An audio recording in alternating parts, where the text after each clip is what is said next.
2025 भर्तियों का वर्ष आज ही सुनिश्चित करें अपना सिलेक्शन और डाउनलोड करें तैयारी कर लो ऐप। सिस्टम को हमने काफी चेंज किया है। हम अभी मल्टीपल सेट्स बनाते हैं। परीक्षा के 1-2 घंटे पहले तक पता नहीं होता कौन सा वाला सेट उस परीक्षा में जाएगा, तो इसलिए माफिया भी अभी मुझे नहीं मालूम प्रयास कर रहा है कि नहीं कर रहा है। हम अलग अलग जगह से पेपर बनवाते हैं और उसके बाद जब हमने सिस्टम जो किया है स्ट्रॉन्ग रूम्स पर रखने का और वहाँ से ले जाने का, उसमें काफ़ी तब्दीली की है। तो कई सारे हमने जो स्टेप्स लिए हैं उसमें कुछ स्टेप्स सीक्रेट भी हैं, जिसकी वजह से मुझे लगता है कि हमारा जो एक पेपर लीक का जो डर था वो काफ़ी कम हुआ है।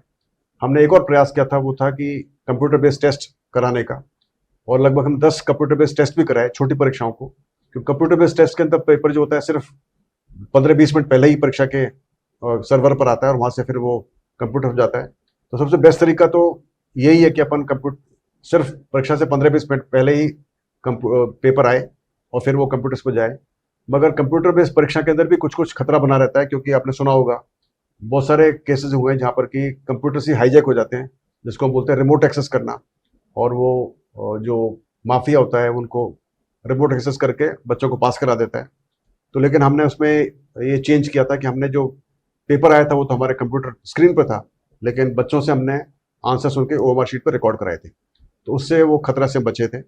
मगर अनफॉर्चुनेटली राजस्थान के अंदर सिर्फ 20,000 कंप्यूटर नोड्स हैं, और उस 20,000 में से भी सिर्फ मेरे को लगता है 5 या 6,000 कंप्यूटर नोड्स हैं जिनको मैं सेफ समझता हूँ। और इसी वजह से कोई भी परीक्षा जो कराते हैं वो छोटी परीक्षा करा सकते हैं, और कर्मचारी चयन बोर्ड की परीक्षाएं ज़्यादातर बड़ी होती हैं। तो फिर हमने एक प्रयास किया टैबलेट पे परीक्षा कराने का। वो पूरी तरह सफल नहीं हो पाया, पर अभी भी उस पर प्रयास जारी है।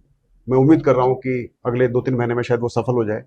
यदि वो सफल हो जाता है तो फिर मुझे लगता है कि जो पेपर लीक की समस्या पे परमानेंट हल हो जाएगा, क्योंकि फिर जो टैबलेट्स हैं उनको हम सरकारी स्कूलों में लेकर जाएंगे और वहाँ पर हम पेपर कराएंगे, और सिर्फ पेपर से सिर्फ 10 मिनट पहले ही पेपर उस टैबलेट्स पर आएगा और हम बच्चों से उसके जो ओएमआर शीट पर उसके आंसर रिकॉर्ड कराएंगे। तो ना रिमोट एक्सेस की परेशानी, ना पेपर लीक की परेशानी। I think that will be the best. लेकिन थोड़ा सा भी दिल्ली दूर है, हम प्रयास कर रहे हैं कि वो सफल हो जाए।